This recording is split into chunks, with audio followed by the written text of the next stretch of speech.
Right, so an Israeli minister has now made the threat of war with Lebanon. Full-blown war, that is. Boots on the ground, land invasion stuff.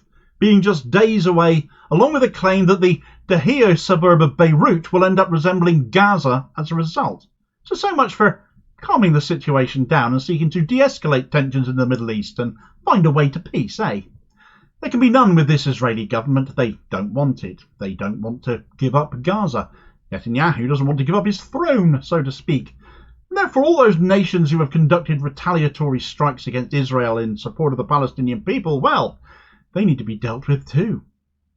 Of all the nations to have attacked Israel in response to their genocide in Gaza, though, none have been quite as committed, shall we call it, as Lebanon and Hezbollah, so it's probably not a big shock that Israel has cast its eye on them as their next major target. It was always likely to be them, wasn't it? It's not like Israel haven't invaded Lebanon after all, is it? The wider war Netanyahu seeks looks like it might be about to begin. Right, so Israel and Hezbollah, they have been taking bigger and bigger lumps out of each other in recent weeks. Just this weekend, Israel have fired rockets into Lebanon, which killed 3 emergency responders in the town of Froun, as well as injuring 2 others, which prompted a Lebanese response yesterday morning, a rocket attack on the northern Israeli town of Kiryat Shmona. The attacks have grown in intensity, but rocket fire has been commencing across the Israel-Lebanon border virtually since October 7th. And as much as this has been referred to as war already, Israel being at war, as the media have put it, on 7 fronts now. 7 fronts if we roll in the likes of Iraq, Iran, Yemen, Syria and the West Bank. Nothing we've seen as compared to what we've witnessed happening in the Gaza Strip itself. But according to yet another of Benjamin Netanyahu's mad ministers, hot on the heels of the deranged Tali Gottlieb, a member of Netanyahu's own Likud party, now demanding the interrogation and detention of human rights group B'Tselem director Yuli Novak for daring to speak the truth to the UN Security Council last Wednesday, it's another of Netanyahu's party members who have evidently looked to the rhetoric of the likes of Gottlieb, and indeed far-right coalition ministers as well, the likes of Bezalel Smotrich and Itamar Ben-Gvir, and essentially said, hold my beer. This time it is a chap called Nissim Rivlin who is responsible. And it's always a warning sign when you happen to look someone up, as I have in this case, when you aren't particularly familiar with somebody. And inevitably you end up reading the Wikipedia page as a starting point. It generally does come at the start of a search, doesn't it? Or somewhere thereabouts. And see that the largest section in his Wikipedia article doesn't actually concern his political career, but all the controversies associated with them. For example, Rivlin claimed in 2023 that some parents who supported LGBTQ values gave their sons dolls to play with to encourage them to be gay. In November of last year, a month into the Gaza genocide, he claimed Israel were being too humane and that they should burn Gaza. He's also called for water to be cut off until the hostages are returned. He repeated those claims to burn Gaza in January of this year, claiming it is better to do that than risk their own soldiers being harmed, that there is no such thing as an innocent in Gaza, and that Israelis have just one common goal, and that is to erase Gaza from the face of the earth.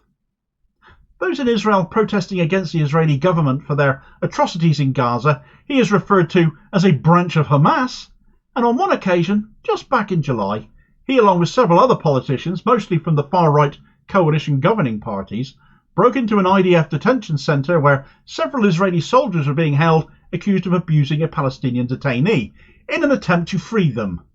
So much for justice and the rule of law. These people really don't think it applies to them. Arrogance off the scale. But such is this chap, Nissim Rivlin. At any rate, he's the one now saying war on Lebanon is coming in days, as this excerpt from the Times of Israel explains. Likud member of the Knesset Nissim Rivlin, a member of the Knesset's Foreign Affairs and Defence Committee, claims it is a matter of days before full-on war erupts between Israel and Lebanon. Rivlin, a member of Prime Minister Benjamin Netanyahu's ruling party, tells the Cannes public broadcaster that when this happens, Beirut's Dahiyeh suburb, a major Hezbollah stronghold, will look like Gaza. There is no other way, Rivlin threatens, adding that Netanyahu is of the same opinion, and that this is something that will develop in the coming days. He says Netanyahu briefed military officials Sunday and told them, "We must end this saga." Rivlin has also said that this will be instigated by 4 to 5 days of rocket fire, followed by a full ground invasion of Lebanon after that. It would be particularly stupid to do any of this, in my view.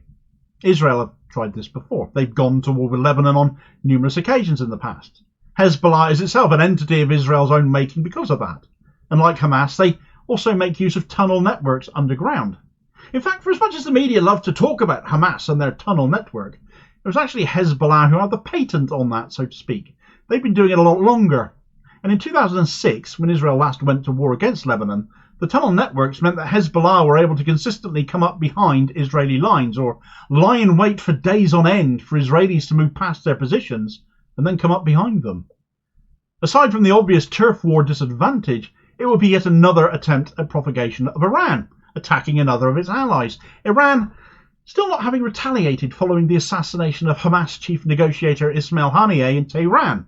The longer the world waits, the more people wonder whether if Iran even will retaliate or how bad it's going to be once they do. Iran, for their part, is still saying it's coming, but when they are good and ready. Israel is desperate to drag in the US or other nations to a wider war. We know that. They still think they can do it. An invasion of Lebanon, they might well feel, would do it. But for others in Israel, Lebanon is simply becoming the bigger issue than Gaza now. And they have to redeploy their own forces as best they feel is needed to protect the country. This is certainly the narrative coming from Netanyahu's rival Benny Gantz. It's a bizarre notion that this might be all about safety, though, all this war and aggression and violence, and yet Jewish people are constantly still told it is the safest place on earth for them, Israel, aren't they? Yeah. Anyway, aside from all of that, an invasion of Lebanon, especially a ground invasion, would necessitate the breaching of the border, a border which is patrolled by the Lebanese army together with UNIFIL, the United Nations interim force in Lebanon, who have just now had their remit renewed for another year by the UN Security Council, patrolling the border region along what is known as the Blue Line, a sort of Lebanese equivalent to the Philadelphia corridor between Gaza and Egypt, if you will. Knowing that Lebanon and Israel last went to war with each other in 2006, and knowing UNIFIL had been in place since 1978, as I've spoken about in other videos, I was curious about UNIFIL's involvement and the impact upon them back in 2006, to see what that could mean now. How were they affected in 2006 when Lebanon and Israel last went to war? You see, UNIFIL has three main objectives, which are to confirm the withdrawal of Israel from southern Lebanon, and obviously make sure it stays that way and has done since, to restore peace and security, and to assist the Lebanese government in its authority in the border region. It's a task force designed to assist Lebanon in keeping order on its border. But those objectives got expanded after that 2006 war, and now it means that they also have to monitor cessation of hostilities, ensuring that Israel doesn't try anything else anymore, which obviously they're alluding that they're going to now, accompanying Lebanese armed forces throughout the Southlands and along the Blue Line, and extend humanitarian assistance where needed, and assist the Lebanese government upon request in securing its borders and other entry points. Just keep that last point in mind for a bit. I was curious as to the impact on UNIFIL when Israel invaded previously in 2006, before that expansion of UNIFIL's remit. And it's that word interim in UNIFIL's acronym that plays a part here, because the longer peace had reigned, the less need it was seen for there to be as large of a UNIFIL presence on that border. And by 2006, UNIFIL had been reduced to less than 2,000 people, its lowest numbers ever, and they struggled to maintain aid, take casualties, to get help, to get medical assistance, remove bodies of the fallen, so on and so forth, when Israel did hit Lebanon again in 2006.